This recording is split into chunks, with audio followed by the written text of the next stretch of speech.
Savoir et comprendre les plus récentes nouvelles qui nous touchent. Comme à chaque jour à midi, c'est le bulletin de nouvelles avec Alex Moranville-Ouellette. Et des fois, on se gâte, on a un invité. Et c'est Daniel Grenier, mon invité pour la prochaine heure. Daniel! Salut! Ça va bien? Ça va très bien, Marc. Daniel Grenier, oui, humoriste qui fait sa bosse et qui était à l'époque avec les Chicken Swell. Exactement. Depuis combien de temps t'es plus avec les Chicken? Ça fait 12 ou 13 ans Ça fait que t'es solo là, depuis cette période-là. Ouais, j'ai joué en tabarnak. Ben oui, on va avoir le temps de parler de ça. Parfait. Mais pour l'instant, on se garde, comme je t'ai dit, à chaque midi, un bulletin de nouvelles rocambolesque. Oh! C'est le mot, hein, Lucibel? Ben, tout à fait. Un feu roulant, un barrage d'actualité, d'informations et de nouvelles. Wow, n'est-ce un pas? barrage. Ben, regarde, commençons cette salve immédiatement. C'est une nouvelle qui a retenu beaucoup mon attention. Là, c'est 4 personnes à Québec qui viennent d'être arrêtées avec des accusations qui sont portées contre eux d'avoir facilité une activité terroriste. Des gens qui sont âgés là, de 24, 25 ans et 33 ans. Le Marc-Aurèle Chabot, Simon Anger Audet, Raphaël Lagacé et Matthew Forbes, qui, eux, prévoyaient créer, selon la Gendarmerie royale du Canada, une milice anti-gouvernementale qui voulait prendre possession par la force d'un territoire dans la région de Québec. Et tout ça suit une perquisition majeure qui a été menée en janvier 2024. On avait trouvé là, pas moins de 16 engins explosifs, 83 armes à feu, 11 000 munitions, 130 chargeurs, du matériel paramilitaire également, des lunettes de vision nocturne et toutes sortes d'autres choses. Bref, suivant là, cette énorme là, amas d'armes, on a trouvé qui était derrière tout ça. Et chose plus inquiétante encore, c'est non seulement des gens qui ont créé des exercices de tir, d'embuscade, de survie en forêt pour leurs membres, mais plusieurs d'entre eux sont membres actifs des forces armées canadiennes là, en ce moment. Ce sont des soldats de notre pays qui sont en train de préparer de créer des milices anti-gouvernementales d'extrême droite ici au Québec. Là. Puis ça vient dans une vague de phénomènes similaires là, qui s'exercent un peu partout dans le monde. En Allemagne, entre autres, on a beaucoup de ça. Là. Des membres des réserves de l'armée, des anciens militaires, des anciens policiers qui tombent entre les griffes de ces groupuscules d'extrême droite-là qui finissent par les radicaliser puis par les embarquer dans leur rang de par, justement, leur entraînement militaire qui est déjà avancé, des fois des réflexes survivalistes aussi qui viennent avec tout ça. C'est assez inquiétant. J'ai hâte d'avoir un peu là, le profil de ces gens-là, puis à quelle allégeance ils appartenaient.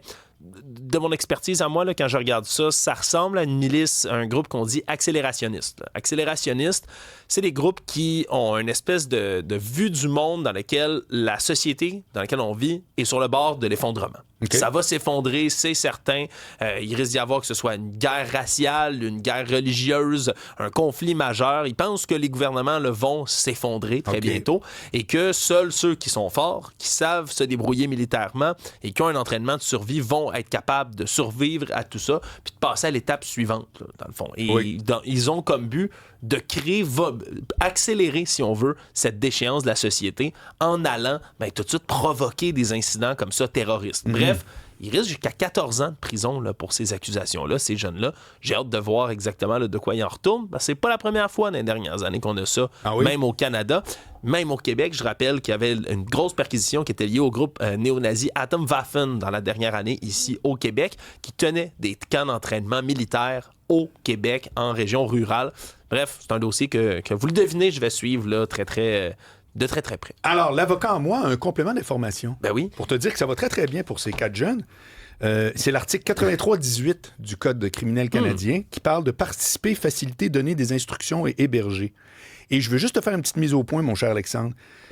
Pour que l'infraction visée au paragraphe 1 soit commise, il n'est pas nécessaire qu'une activité terroriste soit effectivement menée, que la participation ou la contribution de l'accusé accroisse effectivement la capacité d'un groupe, et attention, que l'accusé connaisse la nature exacte de toute activité. Il n'est pas nécessaire. Ouais. Bon, on va aller vous voir en prison, les gars, puis on va vous envoyer du chocolat. Ben oui, parce que c'est pas nécessaire d'avoir commis un attentat terroriste. Et ni même de savoir que c'était ça. Voilà. Donc, je pensais qu'on tirait du gun puis qu'on se disait le gouvernement serait le fun de l'abattre. Mon Dieu, je trouve ça spécial. Oui.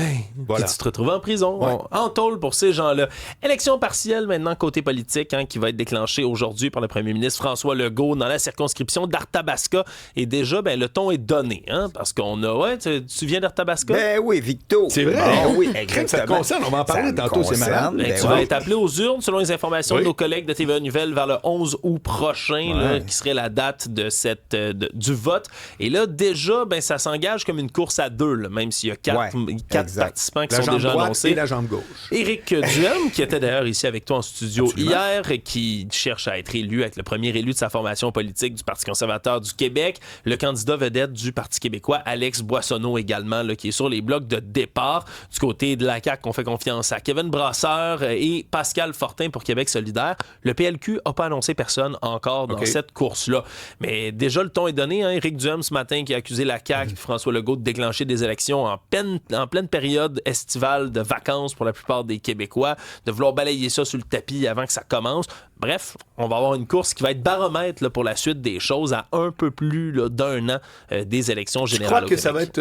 c'est encore une tendance qu'on peut prendre dans le fief de M. Daniel Grenier Ouais, ben, comme étant une tendance provinciale? Ben oui et non, mais dans le sens, ça peut confirmer ou infirmer certaines choses. Si, par exemple, le Parti libéral fait mieux que ce à quoi on s'attendait, on va parler d'un effet Pablo Rodriguez, par exemple. Oui. Si le Parti québécois l'emporte, on va dire, OK, mais là, la tendance pour le vent dans les voiles du PQ se poursuit.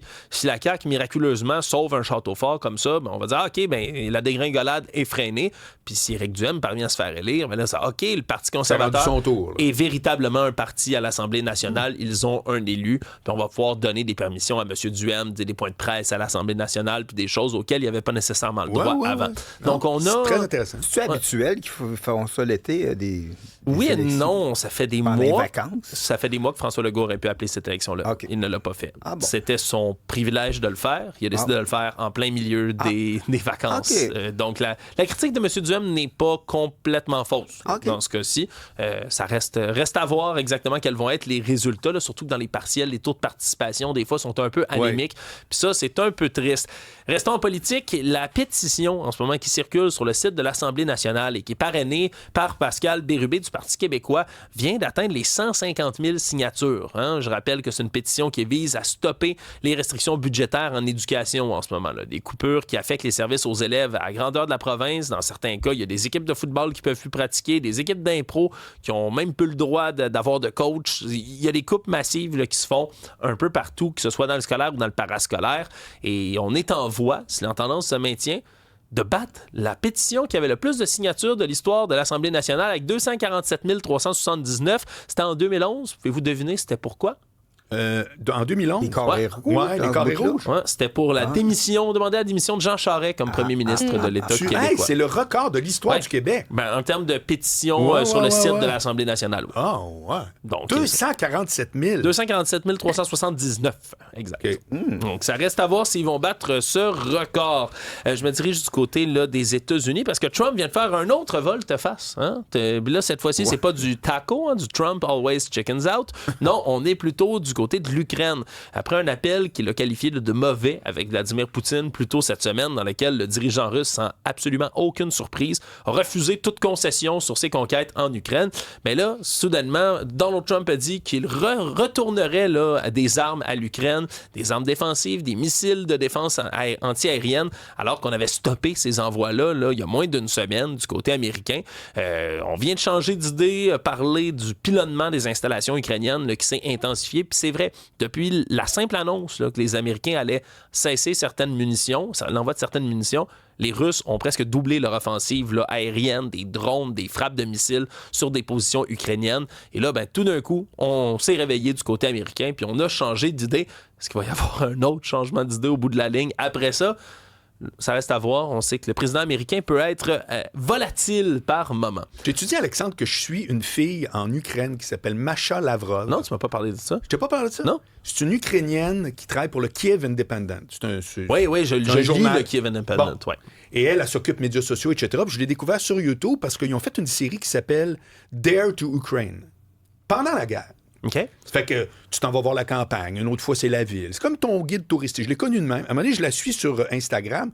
Man, j'ai accès total à c'est quoi la vraie vie de on est dans le sol puis ça pète, là. Ah non, c'est impressionnant. C'est pas une farce, là. Ah non, c'est la guerre. Mais on voit ça, nous autres, genre, missile peut-être.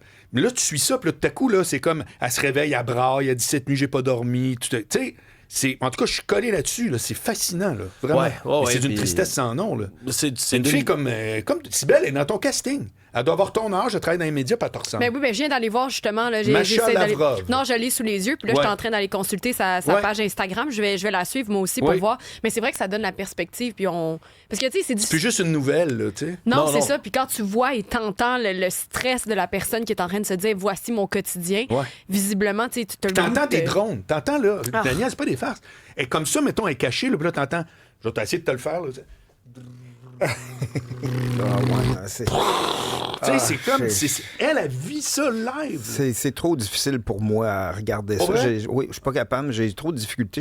J'ai de la difficulté à regarder les nouvelles parce que je pleure. Pour vrai, Ah oui, sincèrement, ah je suis pas oui, capable de regarder les nouvelles parce qu'à chaque fois que j'ai regardé les nouvelles dans les dernières années, je me suis toujours mis à pleurer. Fait que Aïe, aïe. je fais d'autres choses. Ouais, ben oui, ouais, oui. Non, mais je comprends. Ouais, oui. J'écoute les ça Beatles. t'affecte. Peut-être qu'une nouvelle pourrait te faire rire dans ce Vas-y. cas-ci. Oui, Parlons ok. de... Ça tombe bien, on a invité le sac de chips. Ben, C'est des exact. nouvelles, Ah, mais ben, tu vas aimer ça. parfait, tantôt. parfait. Parlons de la Cité Liberté, le projet des frères Tadros maintenant. Ah, ça c'est bon. Un Ouais. magnifique Succulent. projet prometteur d'avenir qui marche pas partout finalement. Ah. C'est ce qu'on apprend alors que Jean-Philippe Ouellette, qui est un des acheteurs des propriétés autoconstruites là, de Daniel et Éric Tadros, mieux connu sous le nom des frères Tadros. Les Crypto Bros. Ouais, ben là, Oh, maintenant, yes. Crypto Bros, hein, ce sont des chanteurs qui sont devenus influenceurs complotistes, Wow. qui sont devenus maintenant influenceurs de crypto-monnaie, ça vient souvent avec le deuxième, et qui continuent de lancer des projets comme Cité Liberté. Là. Et là, Cité Liberté, ça a été acheté donc par M. Ouellette fin 2024, un de ces espèces de maisons là, bigénérationnelles qui ont le principal attrait d'être chauffées, dit-on, par la crypto-monnaie. Ce qu'on fait, c'est qu'on ben mine oui. du Bitcoin dans Mais le ça, j'ai sous-sol. entendu parler de ça, Ouais, par ouais. exemple. C'est ça. Exact. Puis ça génère énormément de chaleur. Oui. Puis là, tu peux chauffer le reste de ta maison avec tout ça. En même temps, de faire de l'argent, c'est-tu pas merveilleux? Sauf que là, on se rend compte que, ben, mettons, il a été capable, M. Ouellette, de miner là, en décembre et février un 800 $ de crypto-monnaie. Youpi! Ça a coûté 3000 $ d'électricité. Ah. C'est ça le problème. Dans c'est l'équation, c'était pas exactement Ouais. expliqué. Exact, là. il faisait frais. Exact. Puis en plus, hein? ils se prennent un 15 Ben, en plus, les frères Tadros se prennent un 15 % sur ce 800 $, tout à fait. Et là, ben, pendant ce temps-là, tu chauffes ta maison, d'accord, mais c'est parce que la chauffer, ça coûte très cher au moment où tu es en train de miner des crypto-monnaies. Ce qui fait en sorte que là, ils ont été obligés, en plus de tous les pépins techniques qui venaient avec ça, le liquide refroidissant qui coulait à grandeur, Ah là, ben. ils ont tout débranché ça dans leur sous-sol parce que ça sert à rien. Puis là, ben, ils se rendent compte qu'ils se sont fait un tout petit peu flouer. Bref, ça n'a pas refroidi du tout les frères Tadros qui continuent de mettre ça de l'avant en disant que c'est une technologie d'avenir. Effectivement, chauffer avec du minage de Bitcoin, c'est pas une idée qui est folle en soi. Ben non. Ça pourrait fonctionner, mais... Ce qui est fou, c'est de dire, hey, les deux chanteurs, je pense que je vais leur faire construire ma maison. Ouais, ce qui est fou, c'est ça. C'est ce Puis bout-là dans l'histoire. Ce qui là. est fou après, c'est de penser que ça ne prendra pas de l'électricité puis de ne pas les prendre en compte les coûts d'électricité pour un projet qui est excessivement énergivore. Bref, c'est le genre de nouvelle qui peut peut-être faire sourire des projets fous comme ça, des frères Tadros. Une petite nouvelle insolite peut-être en terminant. Ah oui, ça, j'aime ça. Hey, là, on parle. Vendredi dernier, il y a un randonneur anonyme qui est en train de se promener dans le sud-ouest de la Suisse, fait une belle randonnée sur le glacier de Phi. Et là, alors qu'il marche sur ce dit glacier, Non. marche, Non. tombe dans une crevasse. Oh. Il est allé sur ce qu'on appelle un pont de neige. C'est de la neige qui s'est solidifiée par-dessus une crevasse, mais qui est bien évidemment pas assez Ben oui. épaisse pour soutenir le poids d'un être humain. Il tombe 8 mètres de profond dans une crevasse. pris. Puis c'est pas très gros, évidemment, cette crevasse-là. Et lui est en train de se promener avec son chien, qui est un petit chihuahua Non. à ce moment-là. Le chihuahua, lui, ne tombe pas, lui tombe. Et là, il y a un walkie-talkie dans ses mains et il se met à appeler des secours. Et là, heureusement, quelqu'un entend son signal de walkie-talkie, sauf que le problème, c'est qu'un glacier, c'est pas mal gros. Puis une petite crevasse comme ça se voit même pas quasiment à l'œil nu. Là. Tu le sais pas qu'il y a une crevasse quelque part, elle est recouverte à moitié de Ben neige. non. Et là, les secours cherchent, pas capables de trouver où le gars se trouve, jusqu'à ce que, petite tache brune à Le côté, chihuahua. le chihuahua n'a pas bougé de là. Il est resté à côté de la Chance. crevasse Vraiment? à attendre que son maître sorte de Quand là. même, hein. Il est même resté, semble-t-il, là, assis à regarder les sauveteurs venir faire par la suite parce qu'ils ont réussi à le trouver par avion grâce au chihuahua, justement. Et il a pu être rescapé, transporté à l'hôpital. Il va se remettre là, au complet. Le chien J'adore aussi. ces nouvelles-là. Ben, exact. On dit que finit ce bien. chihuahua-là, contrairement à la réputation qu'on a de son espèce, mais est un héros qui a permis de le oui. sauver. Wow. C'est vrai qu'on les associe pas tant aux gros bergers avec Ouais, c'est ça. un Saint-Bernard. bernard Canine. dans le cou.